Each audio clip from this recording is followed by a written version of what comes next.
Hello and welcome to another episode of the UCLA Bruins Insider Podcast. As always, I'm your host, Connor Moreno, lead writer for UCLA Bruins on SI. And today we're going to go ahead and continue our transfer portal roundup. Last episode, we talked about some recruiting updates for the Bruins. We had Rashawn Duncan. He is announcing his decision. He's a three-star corner for the class of 2026. He's going to announce his commitment date on July 20th. And the Bruins are within his top four, his reported top four, I should say, along with Arizona, Arizona State, and Washington. It's looking like the Huskies are going to kind of get the edge in that matchup, but we'll see. I mean, crazier things have happened with UCLA. So last episode of our transfer roundup was part 5. That was our halfway mark. UCLA brought in 29 transfers in 2025. So we're moving on to part 6, going to get into the next 3 transfers.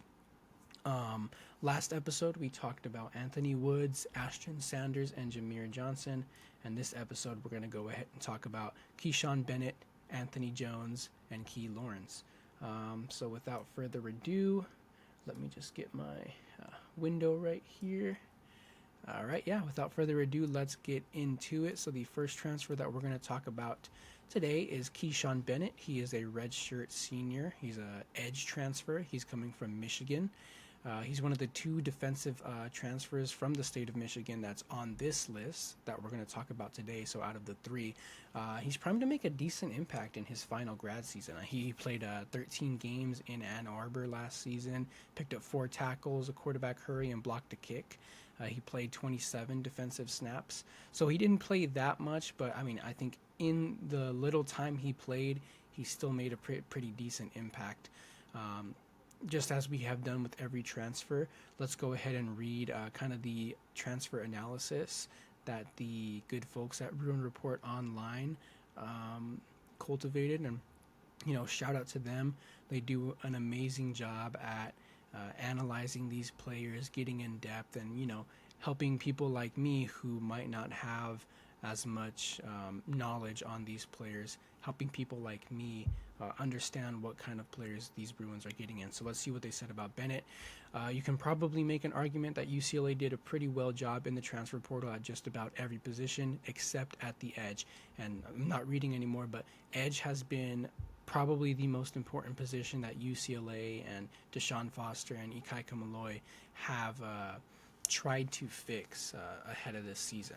I'll go ahead and continue. If it weren't such a vastly important position for the defense, we wouldn't be sounding the alarm, but we're sounding the alarm. We've seen how UCLA's defenses are with a good pass rush and how they aren't with a poor pass rush. With Bennett, UCLA is pretty much taking a Hail Mary here. Perhaps it's one of those John Barnes stories. And Bennett finally comes into his own after 4 seasons at Michigan and is capable of supplying a pass rush at UCLA in 2025.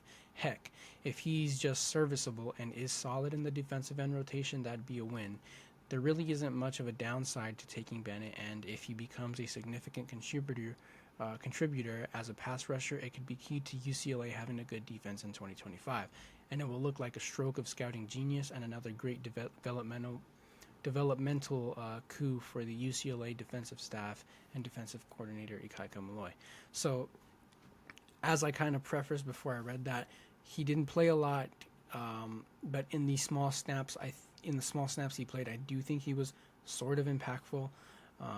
But again, much like, and we're getting into kind of the back end of these transfers in terms of talent and like transfer rating. We're getting to the back end, so a lot of these players UCLA is frankly taking a flyer on, especially at this edge position, which is of supreme importance. So that was Keyshawn Bennett. Let's move on to Anthony Jones. He is out of Michigan State, so here's the other state of Michigan edge transfer. He's a redshirt junior. He's a well-traveled prospect. He has stops at Washington, Oregon, Texas, Indiana, Oregon State, and Michigan State before finally coming to UCLA. I'd like to think he's a good addition to their overall, depth at the edge position, especially, and this overarching depth and overhaul in the defense position, in the defensive side of the ball. Malloy has been stressing the importance of putting together some some good defense. I mean, defense was a kind of a weak point for UCLA last season. And so they want to overhaul the entire defense with a few key contributors returning, but we'll talk about them kind of later in the month as we get into a new series. But yeah, let's read what the Bruin Report Online staff has to say. UCLA has added 3 transfer edge rushers this offseason in Jones, Krishan Bennett, and Nico Davalier. The 3 have produced 4 total sacks across 10 combined seasons of football. It could work out that one or two or all of them produce at a higher level for UCLA than they have shown in the past. But the reality is that this is going to be a very difficult job for Ikaika Malloy and Jethro Franklin, producing a base pass rush from a collection of guys who have shown little demonstrated ability to effectively rush the passer. It's the biggest question mark on the roster entering next year, and unfortunately the Bruins have not been able to answer it with proven commodities. Perhaps someone emerges or one of these transfers ends up being a home run, but entering the offseason, the base pass rush is easily the biggest concern on the defense. So, I mean, again, like I preference, this is a very important position. They might have struck out on the transfer portal bringing in edges. The same cannot be said for the for the recruiting trail this season, because they've brought in some really good edge players, especially, Carter Gooden. He's a 4-star. But I mean, I think bringing in Bennett, bringing in Anthony Jones, you're kind of taking a flyer on these players and hoping that they can kind of revitalize their careers at UCLA. And as the Bruin Report Online staff said, if they're even decent, it's a win, and it could make all the difference for the Bruins. All right, let's get into our last transfer of the day. It is Key Lawrence. He's a redshirt senior. He's a safety transferring from Ole Miss. He's projected to start at box safety for the Bruins. He's actually a former highly touted 4-star high school recruit.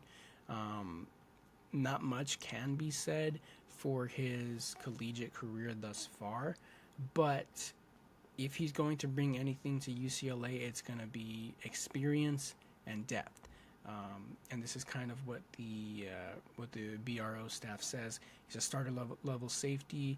Starter level safeties were a huge need for UCLA, and with Lawrence joining Brian Threats, that is 2 experienced senior safeties the Bruins will be able to bring into play right away.